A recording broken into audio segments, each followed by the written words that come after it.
Welcome back to Guntote, Minnesota. Today I have an Evolve Series optic from Blackhound Optics. This is my first optic I've ever got to handle and try out from Blackhound Optics, and it did not disappoint. I'm really happy with it. 3:18 magnification, it's mil, side parallax, it's illuminated, it's got a lot of things going for it that I'm going to get to, and we're going to take a closer look. I'm going to look at some of those details, how to set the zero stop, a couple of those other features. We're going to take a real nice close look at that. First thing I want to do is shoot some 175 grain SMKs at 1,029 yards on an IDPA silhouette here with my Savage Model 10.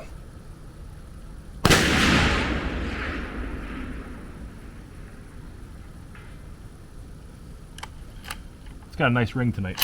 In the quiet.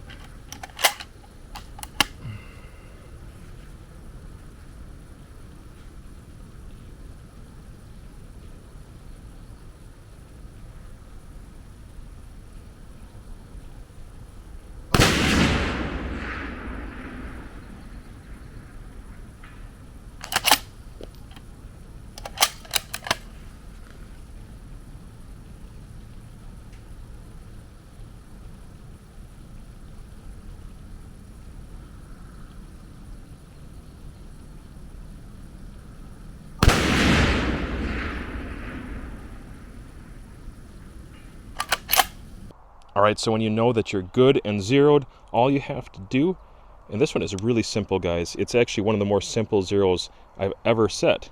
And it surprised me. I looked underneath and I kept looking for more parts or more pieces or more tools that I would have to use, but there's just none, because all you have to do after you've set your zero is go ahead and move it over to the line and tighten it down. And in fact, your zero stop, if I can go ahead and pop this cap off there, it's kind of unique. It's a little different. Let me zoom in on it. All right, so you can see inside of there, it looks sort of similar to a lot of scope caps, but this one has this little V notch on a pin that rotates back and forth just a little bit. And what this does is actually pretty cool. It has a function. There's a reason. This is purpose built with that design and how that engages on the zero stop itself, the pin. Okay, so looking inside there, it's really simple. In fact, it's probably more simple than you're used to with a lot of scopes, but there is a pin right there, and what that's going to do is engage that inner piece there, and I think you could probably get the idea if you're a little bit mechanical.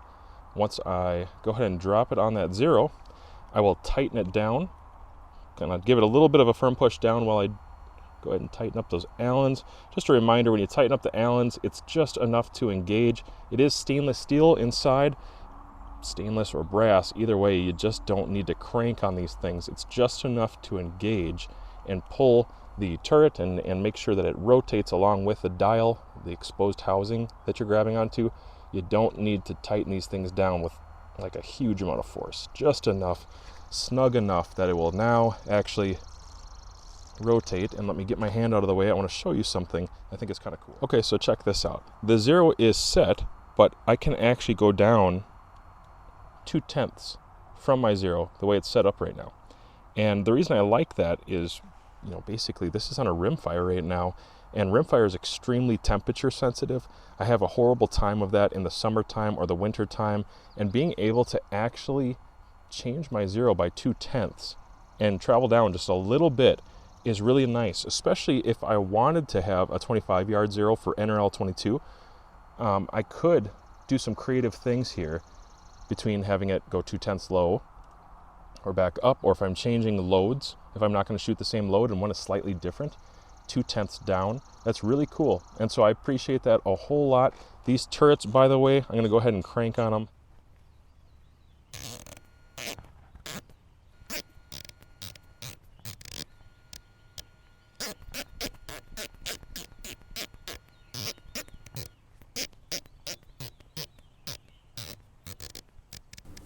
It's nice to see that the lines and the witness mark there, they line up very good. Turrets feel and sound very tactile. Very happy with those.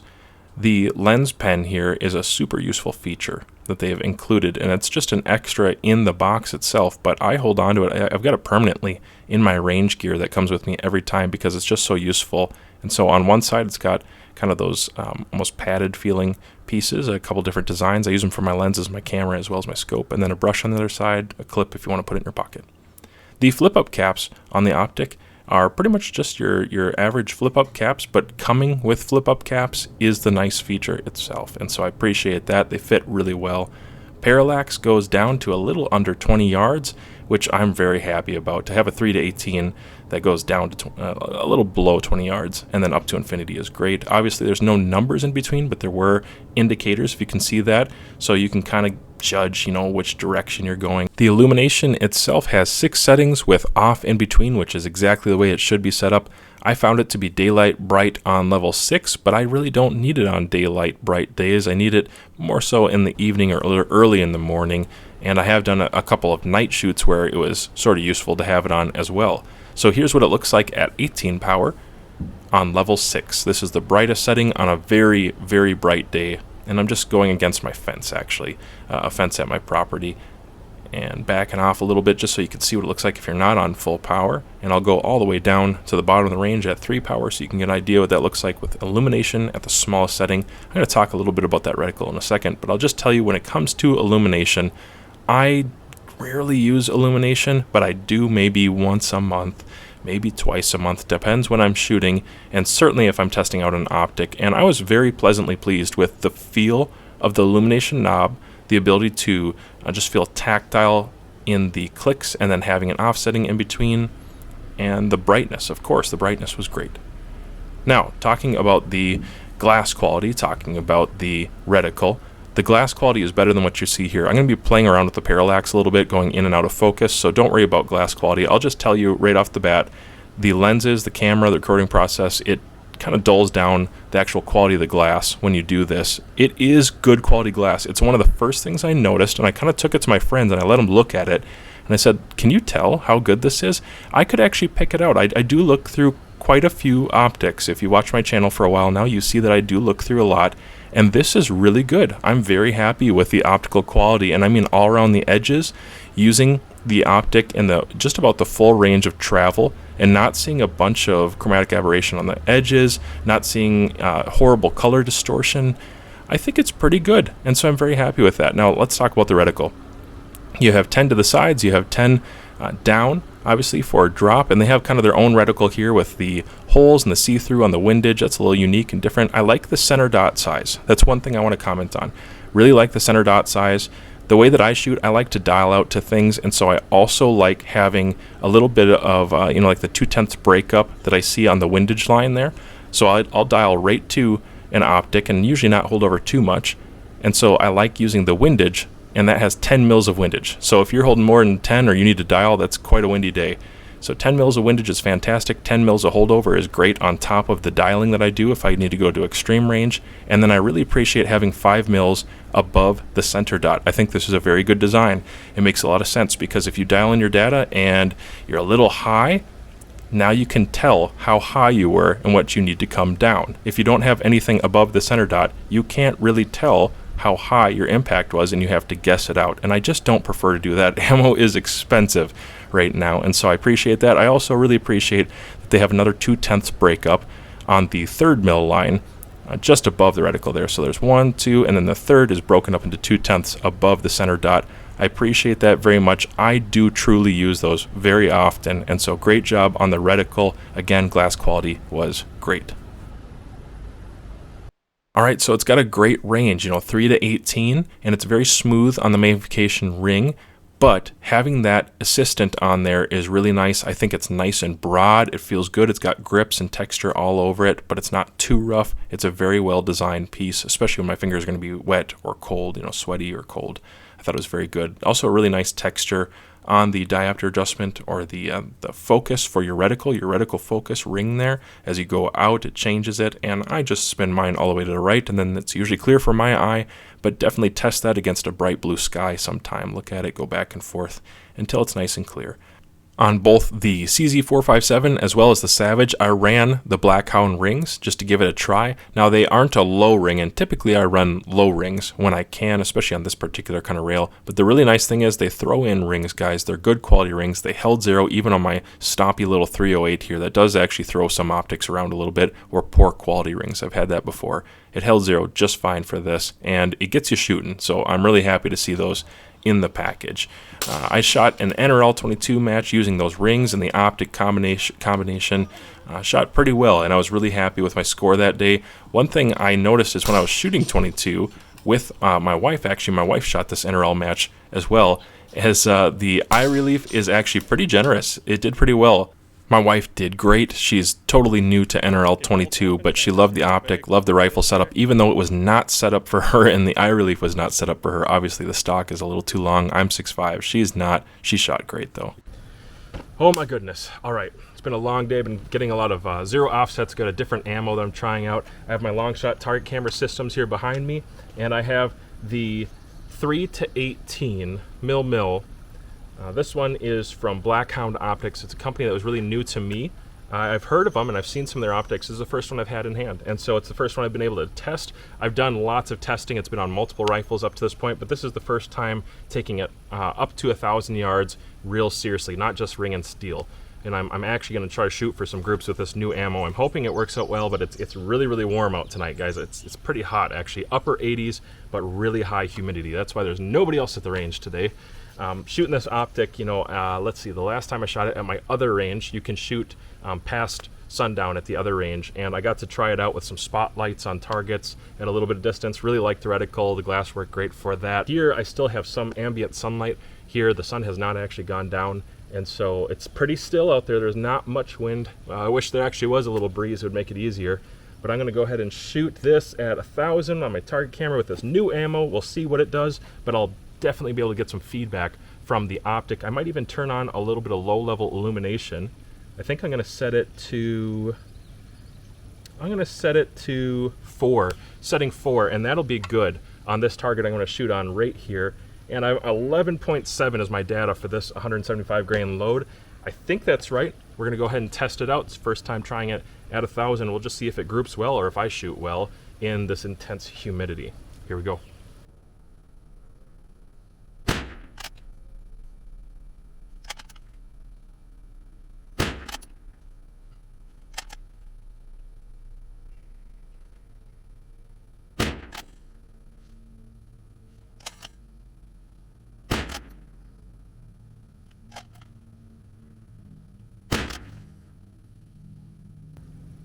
All right. So all together, that's probably a little over MOA. I was hoping for a little tighter, but not the worst, not terrible. Well, it was a good range day. I enjoyed that. Really hot, but can still enjoy a really hot day as long as it's not terribly windy.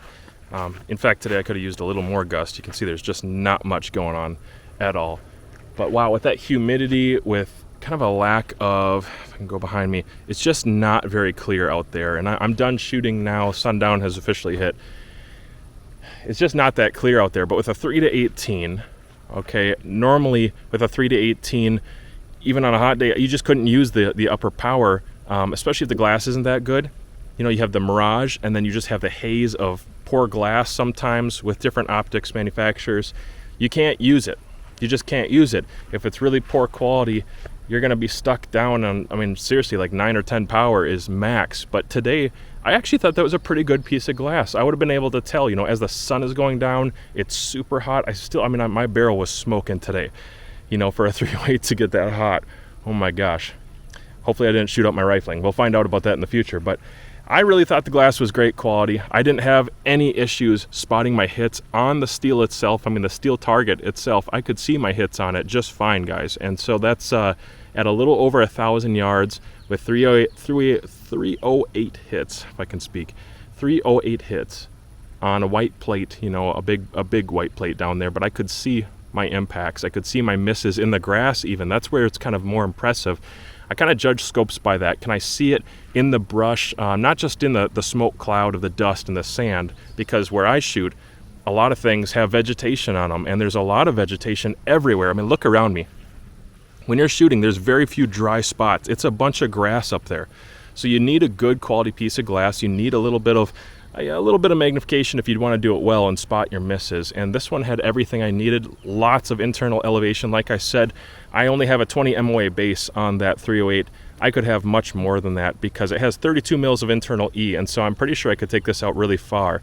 I'm going to keep messing around with different loads with that particular rifle if it keeps shooting decently, at least 1 MOA. At 1,000 yards, it was right around 1 MOA. I think the 2 of the groups I shot on the steel itself might have been sub MOA. And because of ammo costs, I've been doing 4-shot groups a lot of times on steel, just because the paper groups I'm more likely to keep or reflect on or take a picture of, and then the steel groups, it's just steel. But I was pretty impressed. Overall, I'm really happy with it. I can tell it's a scope that I like because every rifle I switch it to, I kind of feel bad about switching it.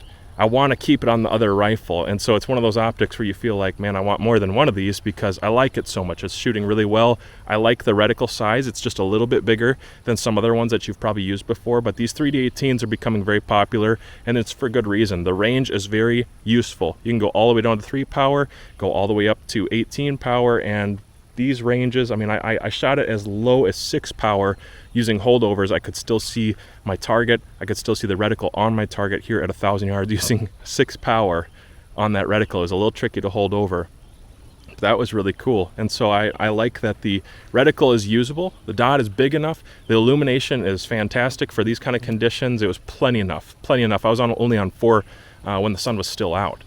Okay, so I think everything about the scope is functioning exactly as it should. Here are some of my final thoughts. You know, 3 to 18 magnification range is such a good range because it helps you do a wide variety of things. For hunters, being able to go all the way down to 3 power, and maybe you're not going to use the reticle at that low of magnification, perhaps you will, perhaps you won't, but at 3 power, you get a lot of field of view, and so if you're just glassing around and you're looking for things, that's a really useful feature, being able to go all the way down to 3 power. It's a very functional user reticle, I think, from 6 power beyond on different size targets. I shot mine on very low power using holdovers and just getting that reticle tiny on an IDPA target at 1,000 yards, and it was still very usable, especially with magnification when the light was, getting a little bit dim.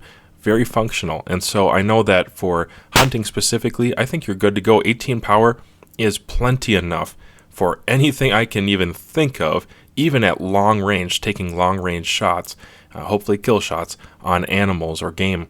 3 to 18 magnification range is also a very appropriate range for gun gaming like PRS or NRL-22, and I shoot NRL-22 with my wife, and she's starting to get into it a little more, and I'll tell you that with our target distances being max at 200 yards, or if you do an X match, you'll be out to, I think, right around 500 yards.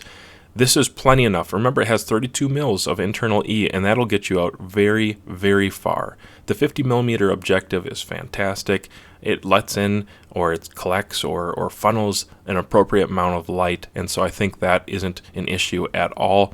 I know that some guys think that a 56 millimeter objective is just always going to be so much superior. That is not the case. I think that's a misconception. This 50 millimeter is allowing in plenty of light, and it looks very good. I've shot it right up to the minute before sundown, and then at my other range, I also shot it during sundown when it was actually dark out. And I'm telling you, the optic, the image quality, everything functions just as they advertise. I like the company. I didn't know the old Blackhound optics. I don't know their old products. I can only speak for what I'm seeing right here, what I've experienced. Very good. Very good. I feel like I can trust them. I'm looking at their warranty. I'm looking at their packaging, the way they present themselves. This is a company that wants to be taken seriously, and this optic is worthy of being taken seriously. I'm very excited to try out some more Blackhound optics and see what else they have coming. I think there's a couple more that are going to be in stock this week, and I'm going to head over to the website. I'm going to encourage you to do the same thing and see what's coming. If you have a Blackhound optics, one of these new ones, especially the Evolve series, go ahead and comment down below what your experience has been. If you have a question about it, also comment that down below, and I'll try to get back to you as fast as I can. Otherwise, keep your eyes peeled on my channel because I have another video with this optic on an AR coming out real soon. Love it, guys. Great job to Blackhound.